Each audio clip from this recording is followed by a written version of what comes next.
नमस्कार और जय हिंद। कैसे हैं आप सब? दृष्टि आरएएस में आपका स्वागत है। मैं हूं आपके एजुकेटर शिवांगी और मुझे पूरी आशा है कि आप मन लगाकर पढ़ाई कर रहे हैं और आपकी पढ़ाई काफ़ी अच्छी चल रही है क्योंकि एग्ज़ाम बहुत नज़दीक है। जैसा कि आप जानते हैं, मैं हर हफ्ते आपके लिए एक जिला विशेष की सीरीज़ लेके आती हूँ जिसमें हम हर जिला कवर करते हैं, हर पर्सपेक्टिव से। सिर्फ इतिहास नहीं कवर करते, ज्योग्राफी, इकोनॉमिक्स, जलवायु, सेंसस, उसकी संस्कृति, उसकी कला, सब कुछ कवर करते हैं। जैसा कि आप जानते हैं कि हम ऑलरेडी कई क्लासेस कर चुके हैं और आज जो क्लास होने वाली है वो होने वाली है, जी हाँ, अजमेर पे। जो भी इस क्लास को पहली बार देख रहा है, मैं आपको बता देती हूँ। जैसा कि अगर आप पीवाईक्यू को देखते हैं, उसका एनालाइज करते हैं, तो आप जानते होंगे आरपीएससी या आरएएस कई ऐसे मुख्य जिले हैं जिनसे लगातार और बार बार प्रश्न पूछता है और अजमेर उनमें से एक जिला है। क्योंकि अजमेर का जो इतिहास है वो सिर्फ कला संस्कृति से भरपूर नहीं है, बल्कि हमको यहाँ पे पॉलिटिकल जो राजनीतिक डेवलपमेंट्स हैं वो भी देखने को मिलते हैं। वो मुगल काल के हों या चौहान वंश के हों, वहाँ के पॉलिटिकल डेवलपमेंट्स अजमेर को खास बनाते हैं। दूसरा, अजमेर राजस्थान के एकदम बीचों बीच स्थित है, हार्ट कह सकते हैं उसको राजस्थान का। बाकी सारे 6 संभागों को टच करता है अजमेर, इसलिए अजमेर के बारे में जानना हमारे लिए बहुत इंपॉर्टेंट हो जाता है।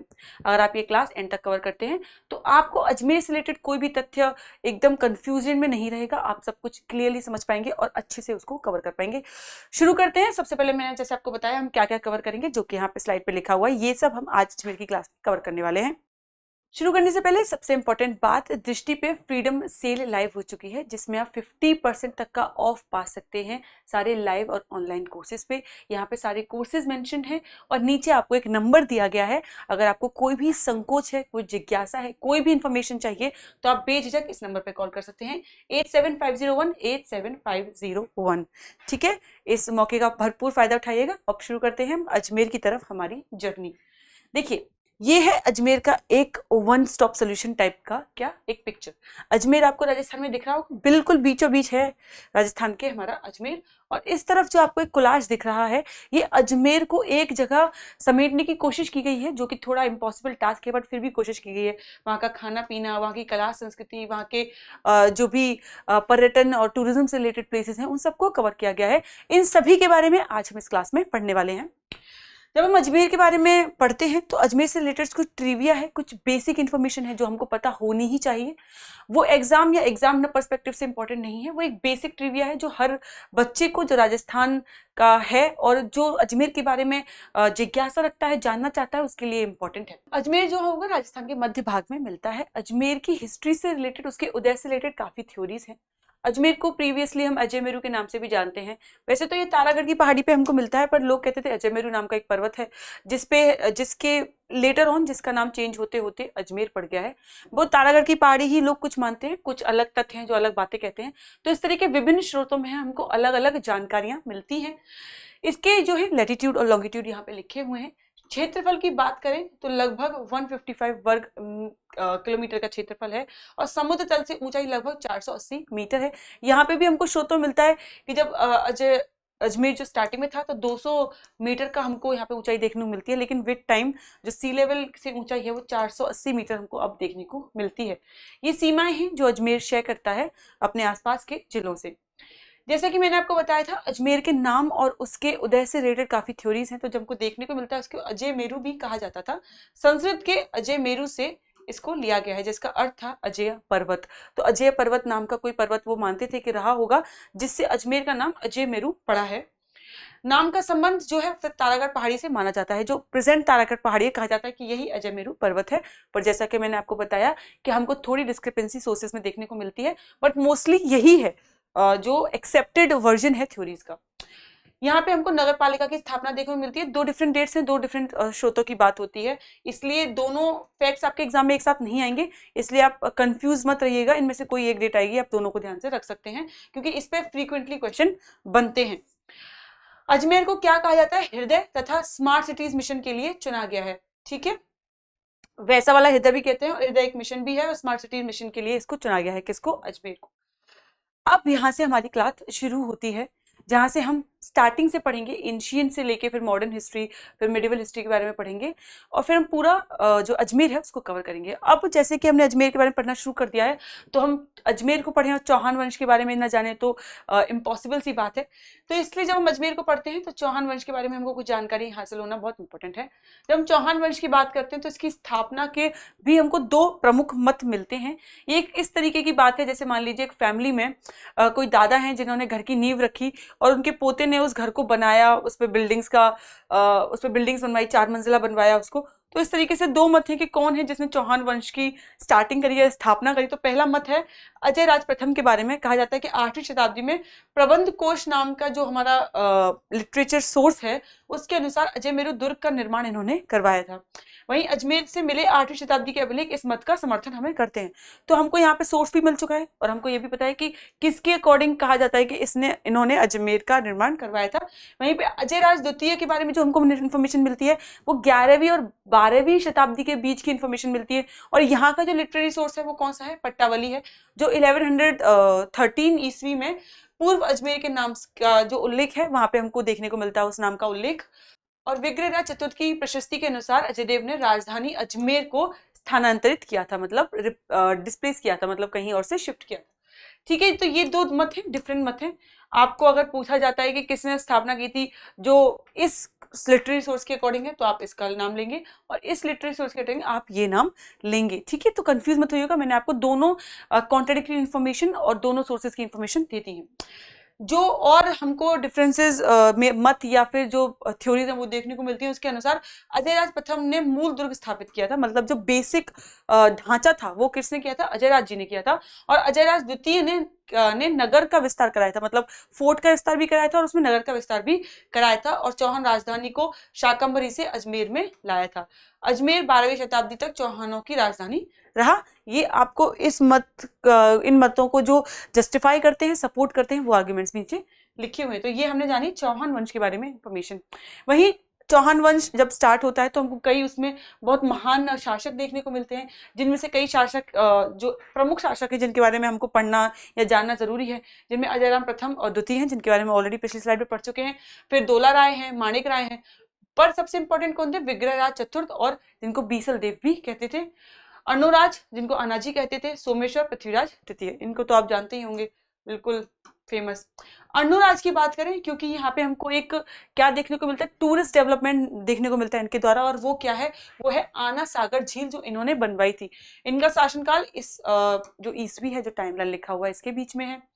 इन्होंने इस झील का निर्माण करवाया था। और जब आप अजमेर का मैप देखोगे तो ऊपर से जो एरियल व्यू का जो मैप होता है उसमें आपको आना सागर झील दिखाई देगी और बहुत खूबसूरत लगती है। बात करते हैं पृथ्वीराज तृतीय की। इनका जन्म कितना हुआ था? 1166 ईस्वी में इनका जन्म देखने को मिलता है और लगभग 11 वर्ष की आयु में ये गद्दी पर बैठ गए थे। ये 11 वर्ष की आयु का बच्चा कितना होता है? 6-7 क्लास में होता है। उस उम्र में ये राजा बन गए थे। तो आप समझ सकते हैं कि कितने मतलब प्रतिष्ठित ये योद्धा थे, कितने प्रतिष्ठित विद्वान थे और कितने अच्छे शासक थे। कितनी कम उम्र से इन्होंने राजगद्दी संभाली थी और चीजों को रूल करना, समझना स्टार्ट किया था। जो पहला तराइन का युद्ध हुआ था इसमें उन्होंने मोहम्मद गौरी को हरा दिया था, लेकिन जो द्वितीय तराइन का युद्ध था इसमें गौरी से पराजय हो गए थे और बंदी इनको बना लिया गया था। कई सारी थ्योरीज हैं, कुछ हमें तथ्य देखने को मिलते हैं जिनके अकॉर्डिंग ये कहा गया है कि इन्होंने गौरी का वध किया था, उनको मार दिया था। और इसके पीछे जो हमको एक देखने को मिलती है पृथ्वीराज रासो, जो किसने लिखी थी? चंद बरदाई ने लिखी थी, जिसमें वो एक दोहा लिखते हैं जो ऐसे है कि 4 बांस 24 गज अंगुल अष्ट प्रमाण, ता ऊपर सुल्तान है मत चूके चौहान। तो ये कहा जाता है कि उन्होंने अपने शब्द भेदी बाण वाला जो उनका क्या था, नॉलेज था, उससे बिना देखे, है ना, बिना देखे, बिना किसी साइट के उन्होंने गौरी का वध कर दिया था, जस्ट बिकॉज उनको ये इंफॉर्मेशन दी गई थी जो उन्होंने सुनी थी कि ये क्या है, डिस्टेंस की इंफॉर्मेशन है कि वो कहाँ खड़ा है गौरी, उसको मार दो चौहान। तो इससे हमको इन्फॉर्मेशन मिलती है। बट कुछ सोर्स कहते हैं कि ऐसा नहीं है। लेटर इंडस वैली के, इंडस जो रिवर है उसके साइड पे गौरी को मारा गया था कोई खोखर या इस ट्राइब के द्वारा। तो कई विभिन्न हमको इन्फॉर्मेशन मिलती है। आप मुझे कमेंट में बताइए कि आपको क्या लगता है, कौन सी इन्फॉर्मेशन एकदम करेक्ट है। वहीं पे हम ये देखते हैं कि अजमेर में हमको पूरे राजस्थान को अगर आप मिला दो फिर भी जो सूफी परंपरा की शुरुआत है या जो सूफी परंपरा का गढ़ है वो अजमेर है। यहाँ पे कई चीजें हैं, चिश्ती दरगाह है, अढ़ाई दिन का झोपड़ा है। इसके अलावा हमको ये चीज देखने को मिलती है कि सूफी परंपरा की शुरुआत होती है, या सूफी परंपरा का जो इंट्रोडक्शन होता है, इंट्रोडक्शन जो किया गया है राजस्थान में, वो अजमेर से ही किया गया है। ख्वाजा मोइनुद्दीन चिश्ती पृथ्वीराज चौहान के समय पे अजमेर आए थे। और ये आपके लिए इतना इंपॉर्टेंट तथ्य है कि अक्सर इतने आरपीएससी के आप पीवाई की उठा लीजिए, इतने आरपीएससी के आप वो उठा लीजिए, आरएएस की पीवाई की उठा लीजिए, आपको ये तथ्य इतनी बार पूछा गया है कि जो मोइनुद्दीन चिश्ती थे वो किसके टाइम पे अजमेर में आए थे। तो पृथ्वीराज चौहान के टाइम पे अजमेर में आए थे। बिल्कुल भूलना मत इस बात को, ये चीज तो गलत नहीं होनी चाहिए। चिश्ती सूफी परंपरा में भारत के प्रसार से अजमेर के विशेष संबंध स्थापित हुआ है। यहीं से हमको क्या देखने को मिलता है, कल्चरल इंटीग्रेशन देखने को मिलता है पूरी दुनिया के साथ, बाकी जो स्टेट्स थे उनके साथ। किसका? सूफी और जो हमारे चौहान वंश और जो राजपूत वंश का जो इंटीग्रेशन देखने को मिलता है। जो हम गंगा जमुनी तहजीब की जो हम बात करते हैं, वहां पे हमको ये रिलीजियस इंटीग्रेशन यहाँ पे देखने को मिलता है, इसकी स्टार्टिंग देखने को मिलती है। इससे हमको ये भी पता चलता है कि हमारे जो राजा थे, जो राजपूत चौहान वंश के जो राजा थे, कितनी टॉलरेंस थी उनके अंदर ना। जो रिलीजियस टॉलरेंस की हम बात करते हैं कि अपने धर्म के साथ साथ और धर्मों का प्रचार भी करना, उनको भी इज्जत देना, है ना। ये तो बहुत रेयर चीज होती है, ये सब में देखने को नहीं मिलती है। ये हमको हमारे जो राजपूत राजा रहे उनमें देखने को मिलती है। अब बात करते हैं ऐतिहासिक स्रोतों की, जो डिफरेंट हमको मिलते हैं, जो डिफरेंट बातें करते हैं। उनमें सबसे एक है, सबसे अभिलेखों की बात करें, अभिलेख कौन से होते हैं? स्टोन के ऊपर जो इन्फॉर्मेशन हमको देखने को मिलती है, जहाँ पे राजा वगैरह बनवाते थे, जिनको उन्होंने क्या निर्माण करवाया, कौन से युद्ध जीते, इन सब के बारे में, कौन सी लेक्स बनवाई, कौन से फोर्ट्स बनवाए, उसकी इन्फॉर्मेशन वो छोड़ के जाते थे, ताकि क्योंकि उस टाइम पे बुक पेन तो थे नहीं, तो ताकि जब बाद में लोग उनको देखें तो उनको पता चले कि एक बहुत महान राजा रहा था, उसने ये बनवाया था। विग्रह राज चतुर्थ की प्रशस्ति की हम बात करें तो यहाँ पे हमको अढ़ाई दिन का झोपड़ा में ये प्राप्त है, इंफॉर्मेशन मिलती है। अजय देव द्वारा राजधानी अजमेर स्थानांतरित करने का उल्लेख भी हमको यहाँ पे मिलता है। लगभग 1160 ईस्वी में भृगराज चतुर्थ ने दिल्ली में अशोक स्तंभ पर अपने विचारों को और अपनी जो थिंकिंग थी उसको लिखवाया था। तो जो हमको अशोक स्तंभ है, जिसपे इतनी इंफॉर्मेशन ऑलरेडी एग्जिस्ट करती है, हमको ये भी जानने को मिलता है कि चौहान वंश के एक राजा थे जिन्होंने अपने विचार और अपनी प्रस्तुति को भी अशोक स्तंभ पे लिखवाया था। अजमेर में मिले 8वीं शताब्दी में अभिलेख में अजयराज प्रथम का काल से हम जोड़े जाते हैं, मतलब बेसिकली यहाँ पे इसकी इंफॉर्मेशन भी हमको मिलती है। अब हम बात करें लिटरेरी सोर्सेज की, साहित्यिक सोर्सेज की। ये वो चीजें हैं जो लोग लिख के छोड़ के गए हैं कागजों पे, पत्तों पे, जहां से हमको इन्फॉर्मेशन मिलती है राजाओं के बारे में, उनकी पॉलिटिकल डेवलपमेंट्स के बारे में। जिनकी सबसे पहले बात करें पृथ्वीराज विजय के बारे में, हमको कहाँ से इन्फॉर्मेशन मिलती है? इसके लेखक कौन थे? जयानक इनके लेखक थे। किसके? पृथ्वीराज विजय के। पृथ्वीराज तृतीय की विजयों एवं चौहान वंशावली के प्रमुख स्रोत हमको ये मिलता है। आपसे ये सवाल पूछ सकते हैं कि चौहान वंशावली का प्रमुख स्रोत या इंफॉर्मेशन कहाँ से हमको मिलती है? तो यहाँ से मिलती है। वहीं पल्ला की पट्टावली में अजमेर नाम के प्राचीन जो अजमेर का प्राचीन नाम है, या अजमेर की जो प्राचीन हिस्ट्री है, इतिहास है, उसका उल्लेख हमको मिलता है पल्ला की पट्टावली में। वहीं प्रबंध कोश में अजयराज प्रथम द्वारा दुर्ग निर्माण का उल्लेख हमको मिलता है। अब आपको मुझे बताना है कि ये किसने लिखा है, इसके हिस्टोरियर कौन थे। वहीं पृथ्वीराज रासो की बात तो हम पिछले में कर चुके हैं, जो चंद बरदाई ने लिखी थी, जिसमें ये कहा गया है कि उन्होंने गौरी को मार गिराया था। बीसल देव रासो, ये किसने लिखा है, ये भी आप मुझे कमेंट सेक्शन में बताएंगे। सारी इंफॉर्मेशन मैं आपको दे सकती थी, बट जैसा कि मैं हर बार आपसे कहती हूँ, मुझे यह देख के बहुत खुशी होती है, प्रसन्नता होती है, अच्छा लगता है कि बच्चे सिर्फ जो पैसिव इंफॉर्मेशन को देख नहीं रहे हैं, क्वेश्चंस क्रिएट कर रहे हैं, उससे एनालिटिकल रीजनिंग को बढ़ावा दे रहे हैं, खुद जाके चीज़ों को खोजते हैं, निकालते हैं, और फिर उनको पता चलता है कि अच्छा ये इन्फॉर्मेशन है। कमेंट बॉक्स में लिखते हैं या नहीं लिखते तो एक्चुअली ढूंढते हैं जाके, ठीक है। फिर भी मैं कहूँगी कि आप कमेंट बॉक्स में लिखिए। हमीर महाकाव्य रासो और जैन परंपरा में अजमेर को क्या कहा गया है? सपादलक्ष से भी जोड़ा गया है। ये भी आपको पूछ सकते हैं कि जैनिज्म कॉन्सेप्ट में इसका क्या हमको उल्लेख देखने को मिलता है। वहीं चौहान वंश की हमने पॉलिटिकल डेवलपमेंट देख ली कि किन के टाइम पे कौन से आक्रमण हुए थे। अब हम देखेंगे सल्तनत काल में हमको क्या पॉलिटिकल डेवलपमेंट्स देखने मिलते हैं अजमेर में। 1193 में गौरियों द्वारा अजमेर पर अधिकार जो था वो स्थापित कर दिया गया था। स्थानीय शासकों को कर देने की शर्त थी, मतलब ये था कि हम डायरेक्टली रूल नहीं करेंगे, आप हमको टैक्स दो और इनडायरेक्टली रूल करो। इस बात से जब वो अग्री कर गए थे तो उनको वहां पे रूल करने की अनुमति दे दी गई थी। 1199 में अढ़ाई दिन का झोपड़ा है जो वो बना है, कुतुबुद्दीन ऐबक द्वारा मस्जिद के रूप में इसको विकास किया गया था। तो ये एक मंदिर था जिसको बाद में चेंज कर दिया गया था। मूलतः यह संस्कृत की पाठशाला थी, इसके बारे में भी इन्फॉर्मेशन हम आगे देखेंगे। मंदिरों के आंशिक विध्वंस के बाद मस्जिद में इनको परिवर्तित कर दिया गया था, और इन्हीं के काल में हमको मैक्सिमम ये चीज देखने को मिलती है कि कई मंदिरों को मस्जिदों में परिवर्तित कर दिया गया था। वहीं इल्तुतमिश काल में हमको दिखता है कि अलंकृत क्या मेहराब युक्त स्क्रीन को जोड़ा गया था और भवन को और ज्यादा एक्स्ट्रा ऑर्डिनरी, स्पेशल और ज्यादा एलोबरेटिव बना दिया गया था, भव्य बना दिया गया था। वहीं 15वीं शताब्दी तक अजमेर मेवाड़ के अधिकार में आ गया था, और 1506 ईस्वी तक क्या हुआ था, अज्जा झाला को अजमेर का गवर्नर नियुक्त कर दिया गया था। ठीक है, 1532 मारवाड़ ने अजमेर पर अधिकार कर लिया था, और 1553 तक हेमू का नियंत्रण इस पे हो चुका था। और यहाँ 1556 में हमको देखने को मिलता है कि द्वितीय पानीपत का युद्ध में हेमू की पराजय भी हो गई थी। तो आपने देखा चौहान से हम किस पे आए, सल्तनत पे आए। सल्तनत जो काल रहा है उसका अजमेर पे क्या इन्फ्लुएंस रहा है, किस तरीके से अजमेर एक राजस्थान को कवर करने का एक गढ़ माना जाता था, वहीं से फिर ये मुगल की तरफ कैसे ट्रांसफर होता है। पर उससे पहले जैसा कि मैंने बताया था, 2.5 दिन का झोपड़ा जो एक काफी इंपॉर्टेंट टूरिस्ट स्पॉट है, उसके बारे में भी जानना काफी इंपॉर्टेंट है। मूल रूप से 12वीं शताब्दी में चौहान राजा विग्रहराज चतुर्थ के संरक्षण में बनी एक भव्य संस्कृत पाठशाला थी, और सरस्वती मंदिर भी था। पृथ्वीराज चौहान की पराजय के बाद लगभग 1192 ईस्वी में दिल्ली की सल्तनत के संस्थापक कुतुबुद्दीन ऐबक ने इसे संरचना को एक मस्जिद में परिवर्तित करवा दिया था। ठीक है, ये हम ऑलरेडी देख चुके हैं। लोकप्रिय जनश्रुतियों के अनुसार इसे निर्माण या रूपांतरण में मात्र 2.5 दिन यानी 60 घंटे का समय लगा था।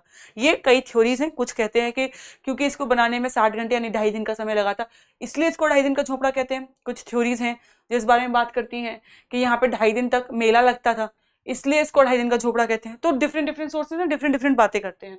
ठीक है, यह इंडो इस्लामिक वास्तुकला का एक बेहतरीन प्रारंभिक उदाहरण है। यानी यहाँ पे जो हमको आर्किटेक्चर देखने को मिलता है वो इंडो और इस्लामिक आर्किटेक्चर देखने को मिलता है, जैसे प्राचीन हिंदू और जैन मंदिरों की नक्काशदारी, स्तंभों और अवशेषों के बड़े पैमाने पर उपयोग किया गया है। तो आप अगर 2.5 दिन के झोपड़ा का अगर आप पिलर्स देखेंगे तो इन पिलर्स पे आपको हिंदू और जैन नक्काशी भी मिलेंगी। अजमेर में स्थित यह स्थल राजस्थान में शुरुआती तुर्क इस्लामी शासन, वास्तुकला के रूपांतरण और ऐतिहासिक संघर्ष का एक महत्वपूर्ण पुरातात्विक साक्ष्य है। 2.5 दिन का झोपड़ा एक बहुत इंपॉर्टेंट टॉपिक है जिसमें सिर्फ प्रीलिम्स नहीं मेंस में भी क्वेश्चन बन सकता है, और आपसे रिलीजियस इंटीग्रेशन या फिर रिलीजियस टॉलरेंस के ऊपर जो सवाल बन सकता है वो इससे बन सकता है। तो ये तो तथ्य हो गए, इसके ऊपर आपको थ्योरी खुद लगानी होगी जब आप मेंस का आंसर कर रहे होंगे।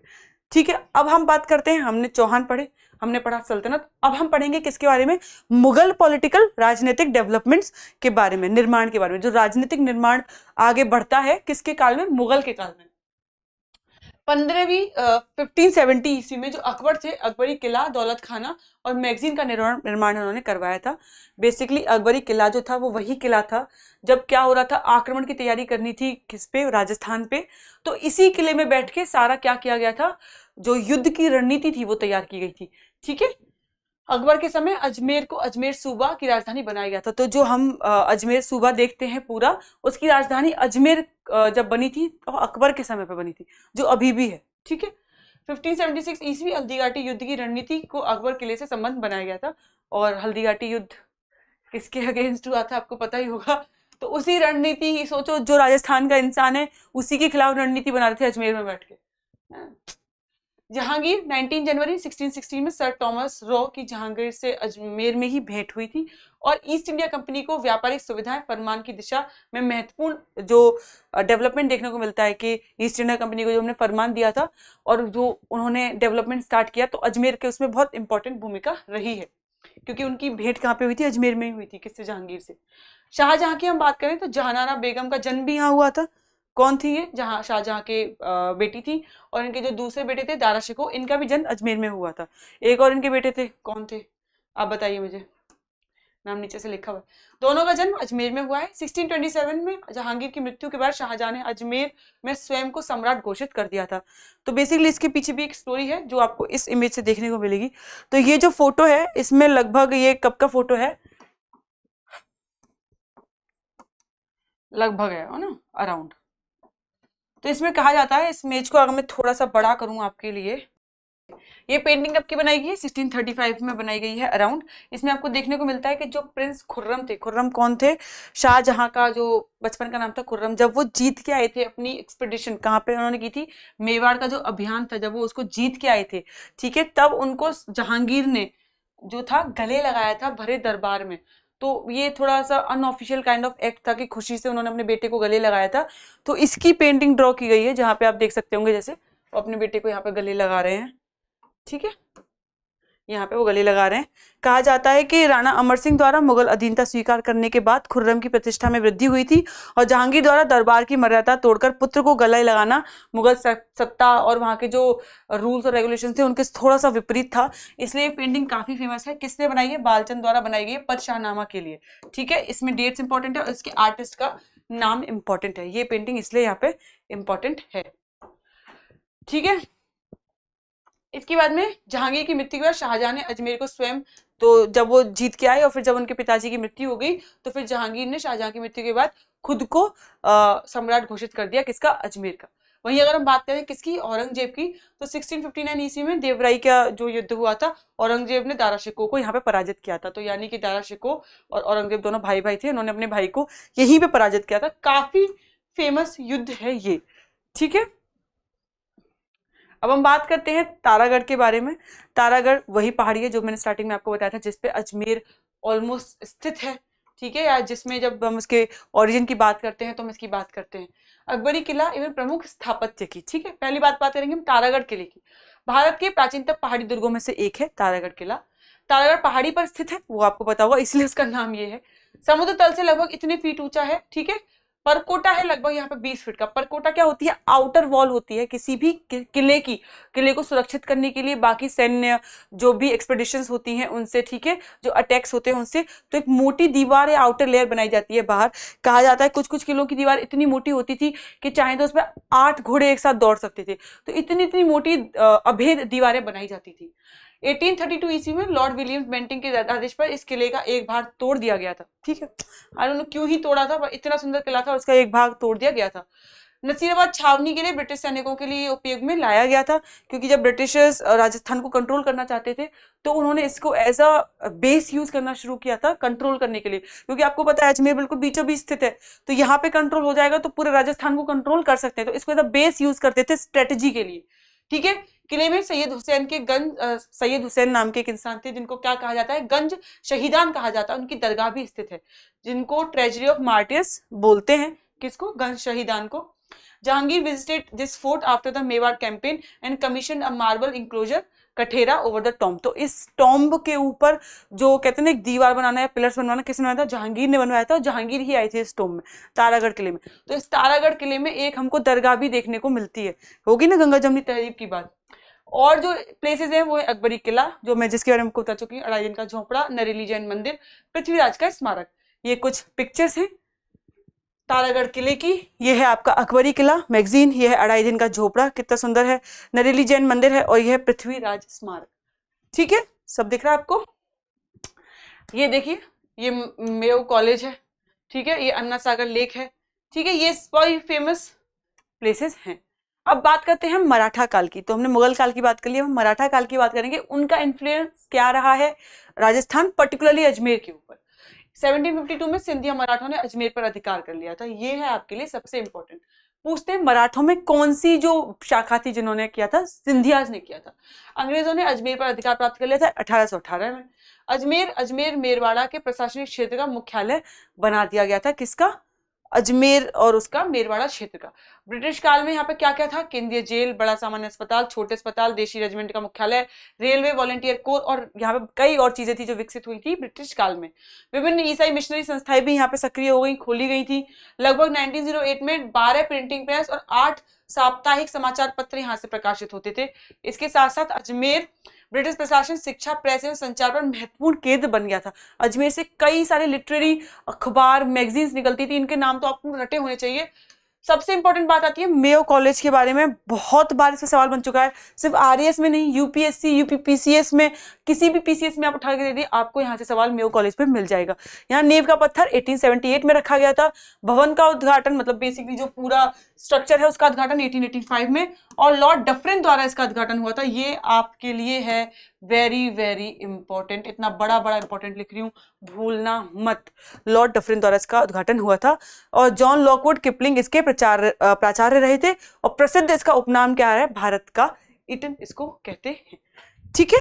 आगे बढ़ते हैं।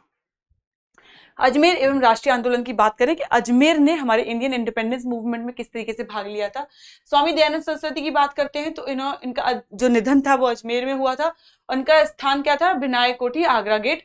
अजमेर को उनके निर्वाण स्थल के रूप में जाना जाता है। तो अगर स्वामी दयानंद सरस्वती जैसे महान हस्ती का निधन यहाँ पे इस जगह पे हुआ था, तो इनके द्वारा कराए गए सारे वर्क, सारी जो लिटरेरी सोर्सेज हैं, ठीक है, जो भी इन्होंने मूवमेंट में पार्टिसिपेट किया है वो, जो भी इनके पैक्ट साइन हुए थे वो, ठीक है, जो सेशंस इन्होंने अटेंड किए थे वो, कोई फेमस कोट है इनके द्वारा। तो क्योंकि इंडियन इंडिपेंडेंस मूवमेंट तो इम्पोर्टेंट है ही, वो तो आता ही है, बट उसमें किसके ऊपर सवाल पूछेंगे? जो अजमेर से थोड़ा ताल्लुक रखता हो, राजस्थान से थोड़ा ताल्लुक रखता हो, उसके ऊपर ज्यादा गहराई से, ज्यादा इंफॉर्मेटिव, ज्यादा रिसर्चिकल तरीके से, रिसर्च के तरीके से बात पूछी जा सकती है।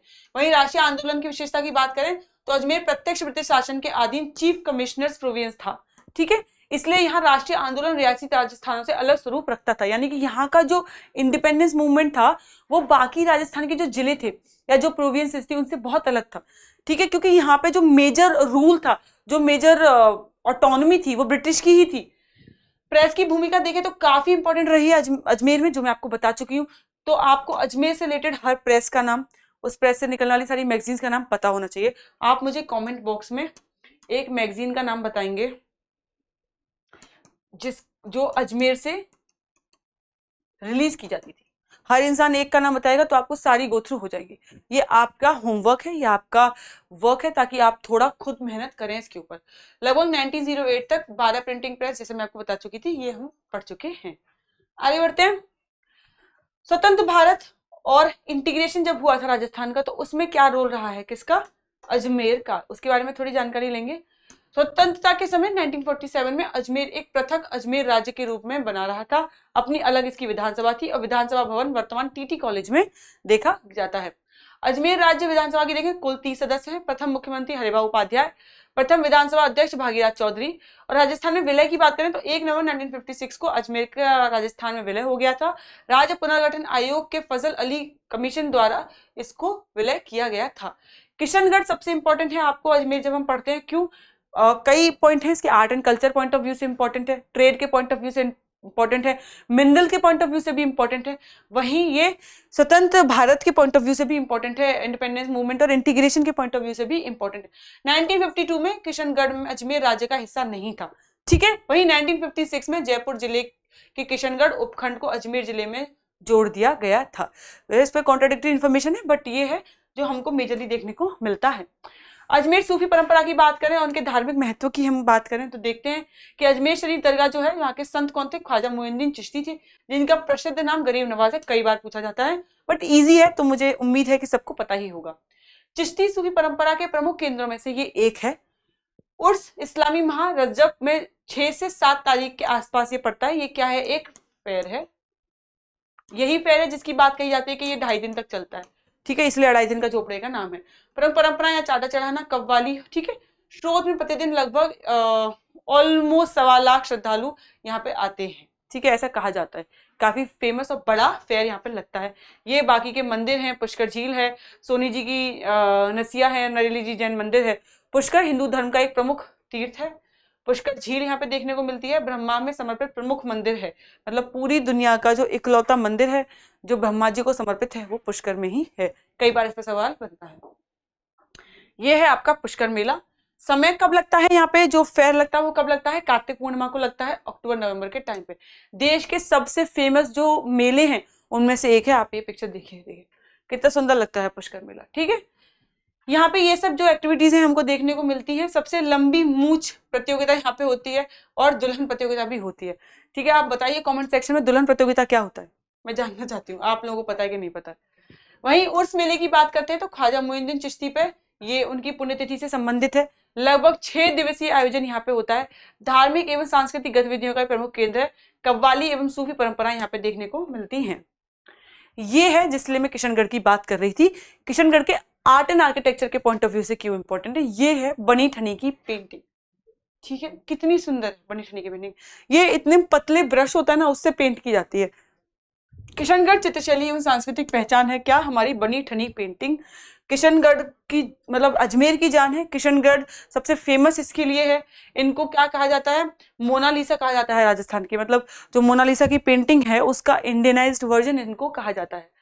पहले किशनगढ़ की बात करते हैं। राठौर शासक किशन सिंह द्वारा 1609 ईस्वी में इसको बसाया गया था और मुगल सम्राट जहांगीर ने महाराजा की उपाधि किनको दी थी? इनको दी थी। तो ये फैक्ट आपके लिए इंपॉर्टेंट है।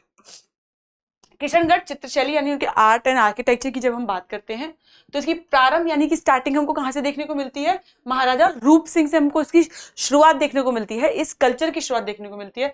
वहीं महाराजा सावंत सिंह जो थे इनके काल में इसका हमको डेवलपमेंट देखने को मिलता है, जिनको क्या कहा जाता था? नागरीदास भी कहा जाता।